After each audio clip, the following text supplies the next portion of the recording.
Құрметті Қосылайық парақшасының көрермендері, каналыма қош келдіңіздер. Мінекей бүгін қырғыз қызы Гүлбайраға үміткер келген болатын. Үміткерлерді қалай қарсы алады? Яғни үміткермен жақсы тіл табасып кете алады ма, жарасады ма? Бұл жерде өз ойларыңызды білдіріп, каналымды қолдай кетулеріңізді сұраймын. Тіркеліп қазақша контенттің дамуына үлестеріңізді қосуларыңызды сұраймын. Барлықтарыңызға көп рахмет, алғысым шексіз, жақсыларым. Бекзат, қал жағдайыңыз қалай? Жақсы. Көңіл күйіңіз орында ма? Орында, менде бәрі керемет. Жақсы, қуаныштымыз. Ал енді Гүлбайра қызға үміткер келіп жатыр. Меніңше бір көптен күтті, ұзақ. Дәл қазір езуінен күлкі жиырылмай, ерекше қуанышты болып отырғанын көріп отырмын. Біз бәріміз қуаныштымыз негізі Гүлбайраға келгеніне ше. Өйткені, білмеймін, ең қатты сарылып күтіп отқандардың бірі Гүлбайра ғой негізі арамыздағы ше. Сондықтан қуаныштымын, жарайсыңдар дейін. Және үміткер Гүлбайраны таңдап келуі ерекше болып тұр. Ілтипат көңілін бірге ала келгендей. Жігіттің ниеті негізі сыртына шығып тұр. Шынымен де жақсы ниетпен, жақсы көңілмен келгені көрініп ақ тұр. Сондықтан жақсы жарасып кетсе екен дегенде ойым бар негізі. Гүлбайраның үміті ақталады деген секілді бір ерекше қуанышты болып отыр барлық қатысушы. Ендеше біз де жақсы тілектеміз. Ал енді Айбол мен Салтанаттың таныстығы тоқтады. Және бұл таныстықтың тоқтауына себепкер ортадағы адамдар ма, әлде Айболдың көңіл қаламауы ма? Ортадағы адамдар емес негізі.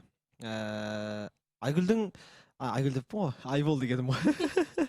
Ой, масы жақта отыр ғой мен айдалада. Айбол негізі былай ғой, жігіт баласы негізі қалай ма?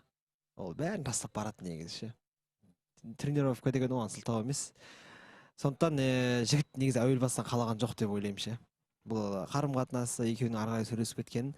Және де мен ойлап тұрмын, негізі қыздың бірінші қадам жасап өзі кездесуге шақырғандары да әсер еткен сияқты менің ойымша. Кішкене жігіттің кішкене өзінше ұстауына ше. Соның бәрі әсер етті деп ойлаймын. Әйтпесе негізінде бұл жерде Айболдың қаламауы тұр ғой.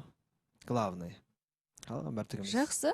Енді екеуі бір-біріне деген іштегі өкпелерін, наздарын айтты. Бірақ соңында құшақтасып тұрып қоштасқаны бұл қимастық па? Жоқ, бұл Айболдың сыйластығы деп білем. Негізі Айбол жақсы жігіт қой. Кәдімгідей ренжімеш деп тұрып жіберіп жатыр ғой енді. Мен не істеймін деген сияқты ше. Біз бірімізде келмейміз, мен адам емессің деп құшақтап тұрып жіберіп сыйластықпен жіберіп жатыр ол. Әйтпесе қимастық емес. Ал енді Гүлбайраның көңілі ше бар сияқты ма? Кімге? Қызығушылығы Айболға деген. Гүлбайраның? Жоқ. Вообще не келмейді. Болмайды мүлдем. Жайғар енді кейбір енді негізі эфирдің бұғы деген бар ғой ше. Өзің ұнатпайтын адаммен де қосып жібереді кейбір кезде. Халықтың сөздері, мысалы халық айтады, мынаумен жарасасың дейді. Жараспайтынды біліп тұрсаң да халықтың сөзі бәрі әсер етіп тұрады ше. Негізі сондықтан білмеймін, сол мәселеге қарап кейбір халық солай ойлайтын шығар. Әйтпесе Гүлбайра мен Айболды ештеңе байланыстырмайды. Жақсы, түсінікті. Ал енді өзіңізде бәрі жақсы ма, бәрі дұрыс па, жеке басыңызда? Менде бәрі жақсы енді, қазір менде режим хатико. Күту үстіндемін мен қазір, күтіп отырмын. Қашан назаркеден сұрап жатырмын енді. Не істейміз, не қыламыз? Бірақ ақырындап жібіп келе жатқан секілді қыз. Білмеймін.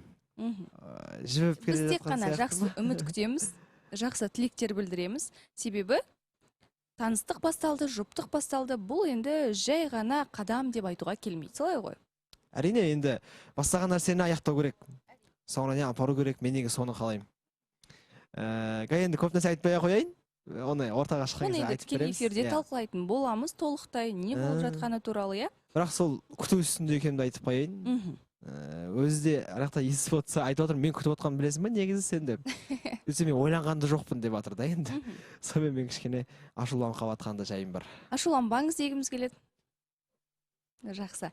Енді әзілмен әрине, дегенмен шында да шын жүректен жақсы тілектерімізді аямайтынымызды білесіз.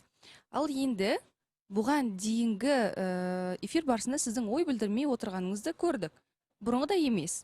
Бұл енді көңіл күйдің жоқтығы ма, әлде шында да жаңа өзіңіз айтып қалдыңыз, менің ойым басқа жақта деген секілді.